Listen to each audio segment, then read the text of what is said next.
Once upon a time, there was a girl.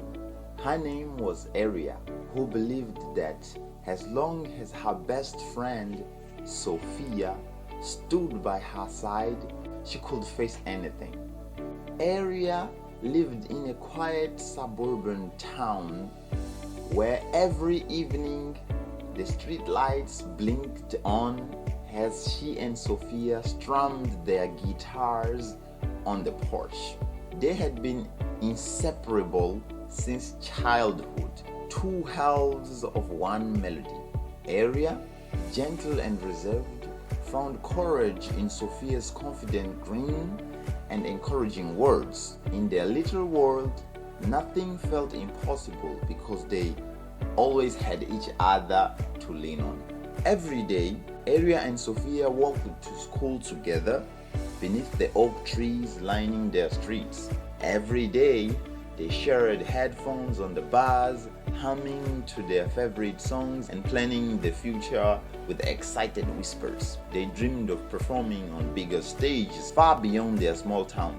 After school, they would rush to Aria's garage, which echoed with laughter and off-key notes, and they practiced their music. Aria wrote songs in a secret notebook, but only dared to sing them aloud because Sophia harmonies always joined in, turning her shaky voice into part of a beautiful duet. With Sophia next to her, Aria felt brave enough to chase big dreams, like signing up for the Spring Talent Showcase at school. It will be their first real performance in front of an audience, and they promised to do this together. In those everyday moments, supported by Sophia's constant presence, Aria felt worthy and hopeful. Loneliness was a distant thought, until one day that everyday comfort shattered. One chilly afternoon, Sophia's eyes brimmed with tears as she told Aria the news. Sophia's family had to move far away across the country in just a week. The words hit Aria like a sudden cold wind, stealing her breath. She tried to protest. Surely there had been a mistake. Maybe Sophia could stay with relatives or convince her parents to delay, but no amount of wishing could change the reality. Aria's heart pounded in her ears when Sophia said, "I'm sorry. I don't want to leave either." They spent that last week clinging at each moment as it passed too quickly. On Sophia's final night in town, the two friends sat on the porch steps with a blanket wrapped around them, playing a soft, trembling rendition of the song they meant to perform together. Aria's voice cracked on the last note, tears rolling down her cheeks. Sophia hugged her tightly under the pale glow of the porch light. "You'll still sing it, right?" Aria could only shake her head in uncertainty, her voice lost in sorrow.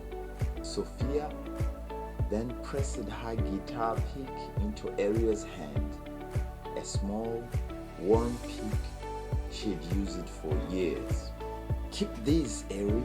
I promise you can do this even if I'm not with you. You have it in you.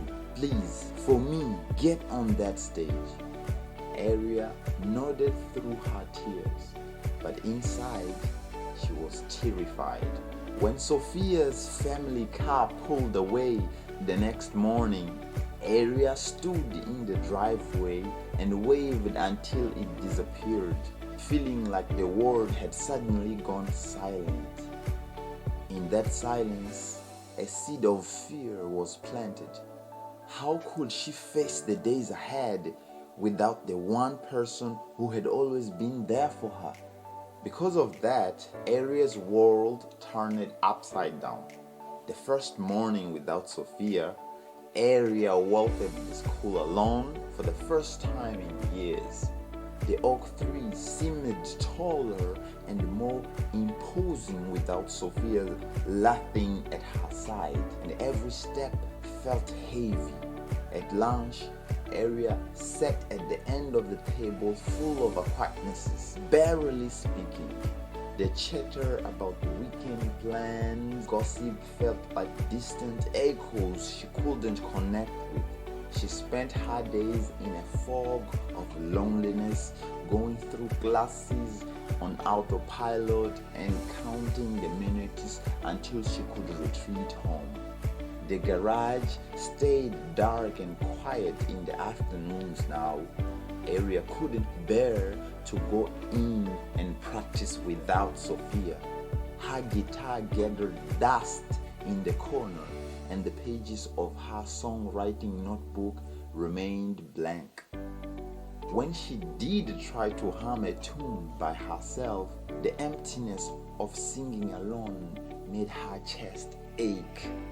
Texting and calling helped at first. Aria and Sophia exchanged messages about the days, trying to bridge the miles between them. But with each passing week, Sophia's replies took longer as she got busier settling into her new life. One evening, Aria saw a photo online of Sophia smiling in front of her new school with a group of friends, and she felt a confusing mix of happiness for her friend and a deep ache of abandonment. The spring talent showcase they had signed up for was only a few weeks away, and every time Aria saw that flyer for it on the school bulletin board, she hurried past with a lump of her throat. Classmates began to ask if she would still perform the duet alone. "Probably not," she mumbled, avoiding their eyes. The very thought of stepping onto that stage without Sophia besides her made her hands tremble. More and more, Aria began to convince herself that the dream they once shared might have only ever belonged to Sophia, because without Sophia, Aria felt incapable of living it. And because of that, Aria sank into a quiet despair and nearly let go of music, the one thing that used to bring her joy. 2 weeks before the talent showcase, her music teacher, Mrs. Barbara, stopped her after class and gently asked if she was prepared for the performance. Aria froze in the doorway, staring at the floor. I think I will withdraw, she murmured. Mrs. Barbara frowned with concern. How inseparable Aria and Sophia had been. "Are you sure? You and Sophia were so excited about this," she said softly. At the mention of Sophia's name, Aria's eyes burned with tears. She tried hard to blink away. She shook her head, mumbled something inaudible, and rushed out of the classroom before her emotion could overflow. That evening, Aria's mom found her curled up on her bed in a dim light. The guitar pick Sophia had given her lay on the nightstand. "Honey," her mom said gently, sitting down and wrapping an arm around her. "Mrs. Barbara called me. She said you're thinking of quitting the showcase. Do you want to talk about it?" At those words, Aria's resolve crumpled. All the feelings she had bottled up came spilling out in ragged sobs. "Can't do it, Mom," she choked out. "Not without Sophia. We were supposed to do it together. It was our song. I'm not strong enough to go up there alone. I will just fall apart." Her mother pulled her closer and held her as Aria trembled. She didn't try to stop her tears. She just let Aria cry until the worst of the storm had passed.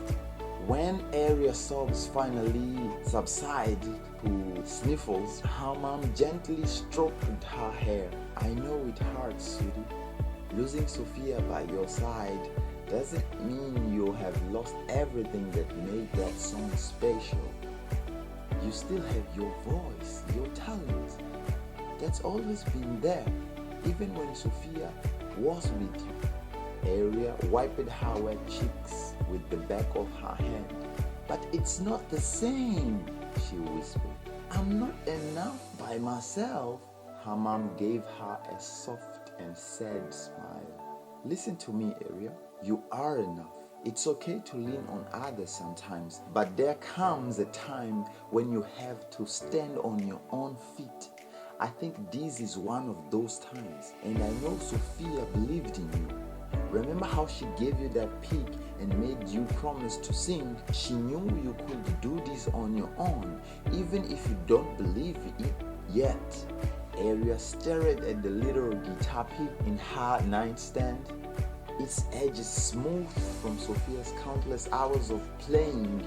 She could almost hear Sophia's voice echoing in her memory.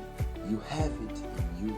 In the days that followed, something happened, and we will know that on the next video, because we shouldn't have been having such long videos these days. So I will stop here. I hope you're having fun with these stories, and please don't forget to like and subscribe so that you don't miss part 2 of Aria Sophia.